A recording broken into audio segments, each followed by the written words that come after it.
한양 동대문밖 칠패시장은 조선 제1의 번화한 장터였습니다. 매월 3일과 8일이 되면 팔도에서 모여든 장사꾼들로 북적였고 저자거리 한복판에는 늘 사람들을 웃기고 울리는 광대들이 있었습니다. 그 중에서도 소문난 이가 바로 백초양이라는 광대였습니다. 한번 입을 열면 하늘을 찌를 듯한 호탕한 웃음소리가 장터를 가득 채웠고 다음 순간 구슬픈 소리 한마디면 장돌뱅이들조차 눈시울을 붉혔습니다. 그는 줄타기와 땅재주는 물론 탈춤과 판소리에 이르기까지 못하는 재주가 없었습니다. 하지만 그 무엇보다 사람들의 마음을 사로잡는 것은 그의 눈빛이었습니다.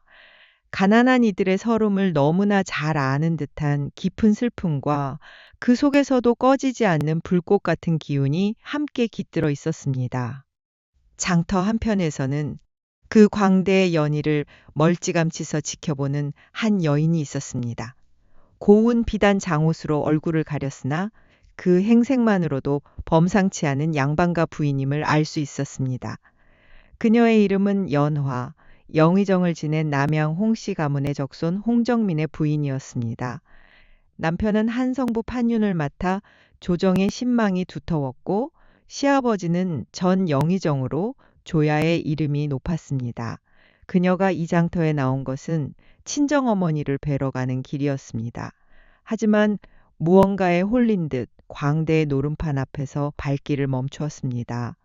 저 천한 광대의 소리가 어찌 이리 가슴을 흔드는 것일까? 연화의 마음속에서는 알 수 없는 동요가 일어나고 있었습니다. 백초양이 장단에 맞춰 춤을 추며 노래를 불렀습니다. 그것은 한 여인이 부귀영화를 마다하고 사랑하는 이를 따라 천리 먼 길을 떠나는 이야기였습니다. 세상 사람들은 모두 그녀를 미쳤다 했으나 여인은 한 번도 후회하지 않았다는 내용이었습니다. 노래가 끝나자 구경꾼들이 환호했습니다. 하지만 백초양의 눈은 오직 한 곳 멀찌감치 서서 장옷으로 얼굴을 가린 여인에게 향해 있었습니다. 그는 오랜 경험으로 압니다. 저 여인이 자신의 소리에 가장 깊이 마음을 빼앗겼다는 것을 장옷 너머로 보이는 작은 떨림, 고개를 숙인 채 눈물을 훔치는 듯한 몸짓, 백초양의 가슴이 이상하게 뛰기 시작했습니다. 그날 이후 연화는 매번 장날이 되면 핑계를 대어 밖으로 나섰습니다. 친정나들이 절에 시주하러 간다. 아픈 친척을 문병한다. 온갖 이유를 대며 장터로 향했습니다. 그리고 늘 그 자리에 백초양이 있었습니다. 마치 그녀가 올 것을 알고 기다린 듯이. 계절이 바뀌어 봄이 가고 여름이 왔습니다. 어느 무더운 6월의 장날 연화가 또다시 장터에 섰을 때 백초양이 평소와 다른 이야기를 꺼냈습니다. 그것은 높은 양반가에 시집간 여인이 자신의 진심을 감추고 살아가는 이야기였습니다. 모두가 부러워하는 삶이었으나 여인의 가슴 속에는 늘 말할 수 없는 허전함이 자리하고 있었습니다. 연화는 그 순간 자신의 이야기를 듣는 것 같아 온몸이 얼어붙었습니다. 그녀의 삶이 바로 그러했습니다. 남부러울 것 없는 집안, 품격 있는 남편, 넉넉한 살림. 하지만 그 모든 것이 정해진 틀 안에 갇힌 인형의 삶처럼 느껴졌습니다. 아침에 일어나 문안 인사를 올리고 규방에 앉아 바느질하고 밤에 남편을 맞이하는 것, 그것이 전부였습니다. 그녀가 무엇을 원하는지, 무엇을 좋아하는지는 아무도 묻지 않았습니다. 아니, 묻는다 해도 말할 수 없었습니다. 양반과 부인으로서 지켜야 할 체면과 도리가 그녀를 꽁꽁 묶어놓고 있었습니다. 이야기가 끝나자 백초양이 군중 사이를 헤치고 연화가 선 곳으로 다가왔습니다. 사람들이 웅성거렸으나 그는 아랑곳하지 않았습니다. 그의 눈에는 오직 그녀만 보였습니다. 연화는 놀라 뒷걸음질을 쳤습니다. 하지만 백초양은 그저 공손히 고개를 숙이며 나직이 말했습니다. 마님, 혹시 저의 이야기가 무례했다면 용서하십시오 하오나 한 가지만은 여쭙고 싶습니다. 마님께서는 진정 행복하십니까? 그 한마디에 연화의 눈에서 눈물이 흘러내렸습니다. 그녀는 대답하지 못한 채 황급히 자리를 떠났습니다. 하지만 그 눈물이 이미 모든 것을 말해주고 있었습니다. 그날 밤 연화는 잠을 이루지 못했습니다. 백초양의 물음이 귓가에서 떠나지 않았습니다. 나는 과연 행복한가? 아니, 행복이 무엇인지조차 생각해 본 적이 없었습니다. 그저 정해진 대로 살아왔을 뿐, 창밖으로 보름달이 떠올랐습니다. 저 달처럼 둥글고 완전해 보이지만 실은 텅 빈 것 같은 자신의 삶. 연화는 결심했습니다. 한 번만이라도 광대와 이야기를 나누고 싶다고, 내 마음속 진짜 목소리를 들려주고 싶다고, 그것이 얼마나 위험한 일인지 알면서도 멈출 수가 없었습니다. 다음 장날 연화는 평소보다 일찍 집을 나섰습니다. 장터 뒤편 한적한 주막에서 백초양을 기다렸습니다. 해가 중천에 떴을 무렵 백초양이 나타났습니다. 그는 연화의 전가를 받고 온 것이었습니다. 두 사람은 말없이 마주 앉았습니다. 한참의 침묵 끝에 연화가 먼저 입을 열었습니다. 당신은 어찌 그리 사람의 마음을 꿰뚫어 보는 것이오? 백초양이 쓸쓸히 웃었습니다. 저는 천한 광대이옵니다. 양반님들께 구경거리나 되어드리는 것이 제 팔자지요. 하오나 그 덕에 사람들의 가면 뒤에 숨은 진짜 얼굴을 보는 눈이 생겼나이다. 그렇다면 지금 나의 얼굴은 어떻게 보이오? 연화가 장옷을 벗었습니다. 백초양은 그녀의 얼굴을 똑바로 바라보았습니다. 세상 사람들이 보는 품위 있는 양반 부인의 모습이 아니었습니다. 그저 슬프고 외로운 한 사람의 여인이 거기 있었습니다. 마님께서는 새장 속의 귀한 새와 같으십니다. 아름다운 새장이지만 결국은 새장이옵니다. 날고 싶어도 날 수 없고 울고 싶어도 아름다운 소리로만 울어야 하는. 연화의 눈에서 또다시 눈물이 흘렀습니다. 그렇소. 나는 평생 그렇게 살아왔소. 하지만 당신의 소리를 들으며 처음으로 깨달았소. 내가 얼마나 목마른 삶을 살아왔는지를. 백초양이 조심스럽게 손을 내밀어 그녀의 눈물을 닦아주었습니다. 그 순간 두 사람 사이에 말로 할 수 없는 무언가가 흘렀습니다. 신분도 체면도 세상의 눈길도 모두 사라지고 오직 두 사람만 남은 듯한 느낌. 연화는 떨리는 목소리로 물었습니다. 당신은 자유로우시오? 백초양이 고개를 저었습니다. 저 또한 자유롭지 못하옵니다. 천한 신분으로 태어나 평생 사람들의 웃음거리가 되어야 하는 것이 제 운명이옵니다. 하오나 적어도 제 마음만큼은 거짓 없이 살고자 하옵니다. 그 마음을 나도 갖고 싶소. 연화가 백초양의 손을 잡았습니다. 나를 이 세장에서 꺼내주시오. 그날 이후 두 사람은 은밀히 만나기 시작했습니다. 연화는 장날마다 집을 나섰고 백초양은 늘 그곳에서 그녀를 기다렸습니다. 사람들의 눈을 피해 한적한 곳에서 만나 이야기를 나누었습니다. 백초양은 그녀에게 세상 밖 이야기를 들려주었습니다. 전국 팔도를 떠돌며 본 것들, 만난 사람들, 배운 재주들, 연화는 그 이야기에 빠져들었습니다. 그것은 그녀가 한 번도 경험해 보지 못한 세상이었습니다. 그리고 그녀도 백초양에게 자신의 이야기를 들려주었습니다. 엄격한 규율 속에서 자란 어린 시절, 원하지 않았던 혼인, 갇힌 삶 속에서 느끼는 답답함. 백초양은 그 모든 이야기를 경청했습니다. 계절이 또다시 바뀌어 가을이 왔습니다. 어느 날 백초양이 연화에게 말했습니다. 마님, 저는 이제 이곳을 떠나야 하옵니다.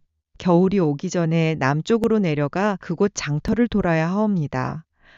연화의 얼굴이 창백해졌습니다. 그럼 우리는 다시 만날 수 없단 말이오? 내년 봄 다시 이곳으로 돌아올 것이옵니다. 그때까지 기다려 주시겠나이까? 하지만 연화는 고개를 저었습니다. 나는 더 이상 기다릴 수 없소. 이 답답한 삶을 견딜 수가 없소. 그녀가 백초양의 손을 꼭 잡았습니다. 나를 데려가 주시오. 당신과 함께 이 세상을 보고 싶소. 백초양은 크게 놀랐습니다. 마님, 그것은 불가하옵니다. 마님께서는 높은 양반가의 부인이시옵니다. 저 같은 천한 광대와 함께 떠난다면 평생 천대받으며 살아야 하옵니다. 그것이 무슨 상관이요. 나는 평생 높은 곳에 갇혀 살았소. 이제는 낮은 곳에서라도 자유롭게 살고 싶소. 연화의 눈빛은 확고했습니다. 백초양은 한참을 그녀를 바라보았습니다. 그리고는 천천히 고개를 끄덕였습니다. 마님께서 진정 원하신다면 제가 어찌 거역하겠나이까. 하오나 한 가지만 약속해 주십시오. 언젠가 후회하는 날이 온다 해도 저를 원망하지 마소서. 결코 후회하지 않을 것이오. 그날 밤 연화는 집을 나섰습니다. 아무것도 가져가지 않았습니다. 그저 입고 있던 옷 한 벌과 작은 놀이개 하나뿐. 대문을 나서는 그 순간 뒤돌아보지 않았습니다. 화려했던 저택도 귀한 신분도 안락했던 삶도 모두 뒤로 했습니다. 백초양이 동대문 밖에서 그녀를 기다리고 있었습니다. 두 사람은 말없이 손을 잡고 어둠 속으로 걸어갔습니다. 그 뒤로 한양 전체가 발칵 뒤집혔습니다. 한성부 판윤의 부인이 사라졌다는 소문이 삽시간에 퍼졌습니다. 남편 홍정민은 전국의 사람을 풀어 그녀를 찾았습니다. 하지만 연화는 이미 백초양과 함께 먼 남쪽으로 떠난 뒤였습니다. 두 사람은 전라도 남원의 한 작은 장터에 도착했습니다. 백초양은 그곳에서 다시 광대 노름을 시작했습니다. 연화는 그의 곁에서 장단을 맞추고 소품을 정리하며 도왔습니다. 귀한 양반 부인이었던 그녀가 이제는 광대의 아내가 되어 천한 일을 하고 있었습니다. 장터 사람들은 그녀를 수군거렸습니다. 저 여인 행색을 보니 예사롭지 않은데 어찌 저런 광대와 함께 다니는 게야? 아마 집안에서 쫓겨난 것이겠지. 안 됐네. 하지만 연화는 개의치 않았습니다. 오히려 이전보다 더 편안한 얼굴이었습니다. 비록 몸은 고됐지만 마음만큼은 자유로웠습니다. 겨울이 깊어갈 무렵 두 사람은 산골 마을에 머물렀습니다. 그곳에서 작은 움막을 짓고 살았습니다. 백초양은 나무를 하고 연화는 바느질을 하며 근근히 생계를 이어갔습니다. 어느 날 밤 연화가 백초양에게 물었습니다. 당신은 후회하지 않소? 나 같은 여인 때문에 이렇게 숨어 살아야 하니. 백초양이 그녀의 손을 잡으며 말했습니다. 마님, 아니 연화. 나는 단 한순간도 후회한 적이 없소. 당신과 함께라면 이 추운 움막도 궁궐보다 따뜻하오. 연화의 눈에서 눈물이 흘렀습니다. 하지만 그것은 슬픔의 눈물이 아니었습니다. 감사와 행복의 눈물이었습니다. 봄이 오고 두 사람은 다시 장터로 돌아갔습니다. 백초양의 소문은 점점 더 퍼져나갔습니다. 사람들은 그의 노름을 보기 위해 먼 곳에서도 찾아왔습니다. 하지만 그보다 더 큰 화제는 그와 함께하는 여인이었습니다. 양반과 부인이었다는 소문, 체면과 신분을 모두 버리고 광대를 따라 나섰다는 이야기. 사람들은 그들을 비웃기도 했고 동정하기도 했습니다. 하지만 어떤 이들은 은밀히 부러워했습니다. 저렇게까지 사랑할 수 있다는 것이, 그렇게 자유로울 수 있다는 것이. 세월이 흘러 3년이 지났습니다. 연화와 백초양은 여전히 함께 팔도를 떠돌았습니다. 연화의 얼굴에는 옛날의 고운 빛이 사라지고 거친 바람과 햇살에 그을린 흔적이 남아 있었습니다. 하지만 그 눈빛만큼은 이전보다 훨씬 더 빛나고 있었습니다. 살아있다는 것, 자유롭다는 것, 사랑한다는 것, 그 모든 것을 온몸으로 느끼며 살고 있었습니다. 어느 날 두 사람은 우연히 한양 근처를 지나게 되었습니다. 연화가 문득 옛집이 있는 방향을 바라보았습니다. 백초양이 조심스럽게 물었습니다. 돌아가고 싶으시오? 연화가 고개를 저었습니다. 아니요. 저곳은 이제 내가 있을 곳이 아니요. 내 자리는 당신 곁이요. 그녀가 백초양의 팔을 끼며 말했습니다. 우리 어서 다음 장터로 가시오. 오늘은 당신의 새로운 이야기를 선보인다 했지 않소? 백초양이 환하게 웃으며 고개를 끄덕였습니다. 두 사람은 다시 길을 나섰습니다. 뒤돌아보지 않고 앞만 보며 세상 사람들이 뭐라 하든 그들만의 길을 걸어갔습니다. 그 길 위에서 연화는 비로소 깨달았습니다. 진정한 자유란 신분이나 재물에서 오는 것이 아니라 스스로 선택한 삶을 사는 데서 온다는 것을. 그로부터 또 수년이 흘렀습니다. 연화와 백초양의 이야기는 전국 방방곡곡에 퍼져나갔습니다. 어떤 이들은 그들을 미쳤다 했고 어떤 이들은 불륜이라 비난했습니다. 하지만 동시에 많은 이들이 그들의 이야기에서 위로를 받았습니다. 갇힌 삶을 사는 여인들, 신분의 굴레에 묶인 이들, 그들은 연어와 백초양의 이야기를 들으며 꿈꾸었습니다. 언젠가 나도 저렇게 자유로울 수 있을까? 내 마음대로 살 수 있을까? 그 꿈이 현실이 되지 못한다 해도 꿈꾸는 것만으로도 위로가 되었습니다. 어느 가을날 두 사람은 전주 남문박 장터에 섰습니다. 백초양이 평소처럼 노름판을 벌였습니다. 그가 부르는 노래는 자신과 연화의 이야기였습니다. 높은 곳을 버리고 낮은 곳을 택한 여인, 천한 광대와 사랑에 빠진 양반 부인. 세상은 그들을 비웃었으나 두 사람은 한 번도 후회하지 않았다는 내용이었습니다. 노래가 끝나자 구경꾼들 사이에서 눈물을 흘리는 이가 많았습니다. 그 중에는 양반과 부인으로 보이는 여인들도 있었습니다.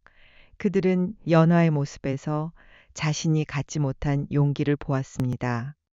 공연이 끝나고 한 늙은 선비가 백초양에게 다가왔습니다.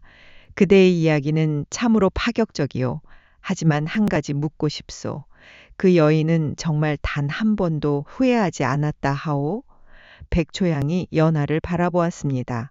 연화가 조용히 고개를 끄덕이며 말했습니다. 단 한순간도 후회한 적 없사옵니다. 비록 고된 삶이었으나 제 마음대로 선택한 삶이었기에 그 어떤 날보다 값진 나날이었나이다. 선비가 깊은 한숨을 쉬며 말했습니다. 참으로 부러운 일이요. 신분과 체면에 얽매여 사는 우리들은 평생 그런 용기를 내지 못하오. 백초양이 선비에게 말했습니다. 어르신, 진정한 용기란 큰 것을 이루는 데 있지 않사옵니다. 작은 것 하나라도 내 마음에 거짓 없이 사는 것, 그것이 진정한 용기이옵니다. 어르신께서도 오늘 이 자리에 오신 것, 천한 광대의 이야기를 경청하신 것만으로도 작은 용기를 내신 것이옵니다. 선비의 눈에 눈물이 맺혔습니다. 그대의 말이 옳소. 앞으로는 조금씩이나마 내 마음에 솔직해지도록 노력하겠소. 그렇게 백초양과 연화의 이야기는 사람들에게 작은 용기를 주었습니다. 당장 모든 것을 버리고 떠나지는 못하더라도 적어도 자신의 마음을 들여다보는 용기를. 세월이 흘러 두 사람에게도 노년이 찾아왔습니다. 백초양의 목소리는 예전만 못했고 연화의 몸도 많이 쇠약해졌습니다. 하지만 두 사람은 여전히 함께였습니다. 이제는 큰 장터를 돌지 못하고 작은 마을의 장터에서 소박한 노름을 벌였습니다. 젊은 시절만큼 많은 구경꾼이 모이지는 않았지만 그들의 이야기를 듣기 위해 찾아오는 이들이 있었습니다. 특히 답답한 삶을 사는 여인들이 많이 찾아왔습니다. 그들은 연화에게 물었습니다. 정말 후회하지 않으십니까? 모든 것을 버리고 이렇게 사시는 것이. 연화는 늘 같은 대답을 했습니다. 후회는 하지 않았지만 쉽지는 않았습니다. 하오나 그 어려움조차 제가 선택한 것이기에 감내할 수 있었나이다. 어느 겨울날 백초양이 병들어 누웠습니다. 평생 떠돌며 얻은 병이었습니다. 연화는 밤낮으로 그를 간호했습니다. 의원을 불러 약을 지어 먹였으나 차도가 없었습니다. 백초양이 희미해지는 의식 속에서 연화의 손을 잡았습니다. 연화, 미안하오. 당신을 이렇게 고생시켰소. 연화가 눈물을 흘리며 말했습니다. 무슨 말씀이오? 당신은 나에게 진정한 삶을 선물해 주었소. 그것만으로도 감사할 따름이요. 백초양이 미소를 지었습니다. 당신을 만난 것이 내 평생 최고의 행운이었소. 비록 천안광대의 삶이었으나 당신과 함께여서 그 어떤 양반보다 행복했소. 백초양이 세상을 떠나고 연화는 홀로 남았습니다. 그녀는 백초양이 평생 사용하던 장구를 품에 안고 마지막 장터로 향했습니다. 그곳에서 그녀가 직접 이야기를 시작했습니다. 처음에는 서툴렀으나 점점 목소리에 힘이 실렸습니다. 그것은 그녀와 백초양의 이야기였습니다. 신분을 뛰어넘은 사랑, 체면을 버린 선택, 자유를 향한 발걸음. 그 모든 것이 담긴 이야기였습니다. 구경꾼들은 숨을 죽이며 들었습니다. 어떤 이는 울었고 어떤 이는 감탄했습니다. 이야기가 끝나자 한 젊은 여인이 다가와 물었습니다. 마님, 만약 다시 그때로 돌아간다면 또 같은 선택을 하시겠습니까? 연화가 단호하게 대답했습니다. 그렇습니다. 100번, 1000번을 다시 산다 해도 나는 같은 선택을 할 것입니다. 왜냐하면 그것이 진정 내가 원한 삶이었기 때문입니다. 젊은 여인의 눈에서 눈물이 흘렀습니다. 저도 언젠가 그런 용기를 낼 수 있을까요? 연화가 그녀의 손을 잡았습니다. 용기는 한순간에 생기는 것이 아닙니다. 작은 선택들이 모여 만들어지는 것입니다. 오늘 당신이 이 자리에 와서 내 이야기를 들은 것, 그것도 작은 용기의 시작입니다. 젊은 여인이 고개를 끄덕이며 자리를 떴습니다. 하지만 그녀의 눈빛은 이전과 달랐습니다. 무언가 결심한 듯한 빛이 깃들어 있었습니다. 연화는 그 후로도 몇 년을 더 살았습니다.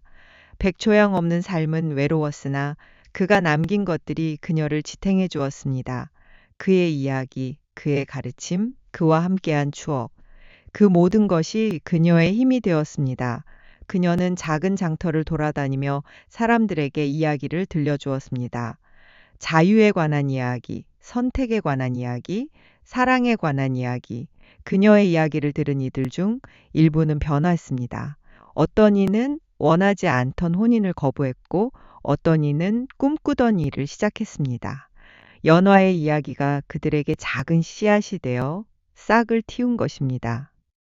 연화가 마지막 숨을 거두기 며칠 전 한 무리의 사람들이 그녀를 찾아왔습니다. 그들은 모두 연화의 이야기를 듣고 용기를 얻은 이들이었습니다. 억눌렸던 삶에서 벗어나 자신만의 길을 걷기 시작한 사람들. 한 여인이 말했습니다. 마님 덕분에 저희는 새로운 삶을 살 수 있었습니다. 감사드립니다. 연화가 희미하게 미소 지었습니다. 나는 다만 내가 겪은 것을 이야기했을 뿐입니다. 용기를 낸 것은 당신들 자신입니다. 또 다른 이가 물었습니다. 마님, 혹시 옛 가족들을 그리워하신 적은 없으십니까? 연화가 잠시 생각하다 대답했습니다. 그리움이 없었다면 거짓말이겠죠. 하지만 그리움보다 더 큰 것이 있었습니다. 바로 내가 선택한 삶을 살았다는 자부심이었습니다. 연화의 장례는 소박했습니다. 화려한 상여나 수많은 조문객도 없었습니다. 하지만 진심으로 그녀를 기리는 이들이 모여들었습니다. 장터의 광대들, 떠돌이 악사들, 그리고 그녀의 이야기를 듣고 용기를 얻은 평범한 사람들. 그들은 하나같이 말했습니다. 연화는 신분과 체면을 버렸으나 가장 귀한 것을 얻었다고. 바로 자유로운 영혼이었다고. 그녀의 무덤 앞에는 누군가 작은 비석을 세웠습니다. 거기에는 이렇게 적혀 있었습니다. 여기 세상의 모든 틀을 깨고 진정한 자신으로 살다 간 여인이 잠들다. 세월이 흘러 연화와 백초양의 이야기는 전설이 되었습니다. 장터마다 그들의 이야기가 회자되었고 광대들은 그들의 삶을 노래로 만들어 불렀습니다. 어떤 이들은 그들을 경솔했다 비난했고 어떤 이들은 불륜이라 손가락질했습니다. 하지만 동시에 수많은 이들이 그들의 이야기에서 희망을 보았습니다. 정해진 길만 가야 한다고 믿었던 이들에게 다른 길도 있다는 것을 보여준 이야기. 신분과 체면보다 더 중요한 것이 있다는 것을 일깨워준 이야기. 그렇게 연화와 백초양은 죽어서도 사람들에게 용기를 주었습니다. 한양의 어느 양반가 규방에서 답답한 삶을 살던 한 젊은 부인이 그들의 이야기를 들었습니다. 그녀는 창밖을 바라보며 생각했습니다. 나도 저렇게 살 수 있을까? 모든 것을 버리고 내가 원하는 삶을 살 수 있을까? 당장은 용기가 나지 않았습니다. 하지만 그 이야기는 그녀의 마음속에 작은 씨앗으로 남았습니다. 언젠가 때가 되면 싹을 틀릴 씨앗, 그것만으로도 충분했습니다. 왜냐하면 변화는 언제나 작은 것에서 시작되기 때문입니다. 연화와 백초양이 보여준 것은 거창한 혁명이 아니었습니다. 다만 한 사람이 자신의 삶을 스스로 선택할 수 있다는 것, 그 선택이 비록 세상과 다르더라도 진심이라면 그것으로 충분하다는 것이었습니다. 그들의 이야기는 조선 팔도를 넘어 후대에까지 전해졌습니다. 신분제가 무너지고 새로운 세상이 열린 뒤에도 사람들은 그들을 기억했습니다. 체면과 신분의 굴레를 깨고 진정한 자유를 찾아간 두 사람. 비록 그 길이 험난했으나 단 한 번도 후회하지 않았던 사람들. 그들의 삶은 증명했습니다. 진정한 행복은 세상이 정해준 길을 따르는 데 있지 않고 자신이 선택한 길을 걷는 데 있다는 것을, 그리고 그 선택을 위해서는 때로 모든 것을 내려놓을 용기가 필요하다는 것을, 연화와 백초양은 그 용기를 보여준 사람들이었습니다. 그래서 그들의 이야기는 오래도록 회자되었고 앞으로도 계속 전해질 것입니다. 용기가 필요한 모든 이들에게 작은 빛이 되어. 만약 당신이 지금 답답한 삶을 살고 있다면, 정해진 틀 안에 갇혀 있다고 느낀다면 연화와 백초양의 이야기를 기억하십시오. 당신도 선택할 수 있습니다. 비록 그 선택이 쉽지 않고 많은 것을 포기해야 할지라도 그것이 진정 당신이 원하는 것이라면 주저하지 마십시오. 한 번뿐인 인생, 남의 기준으로 살지 말고 당신 자신의 기준으로 사십시오. 그것이 연화와 백초양이 우리에게 남긴 가장 큰 가르침입니다. 이 이야기가 마음에 드셨다면 구독과 좋아요를 눌러주세요. 앞으로도 조선시대의 숨겨진 이야기들을 계속 들려드리겠습니다.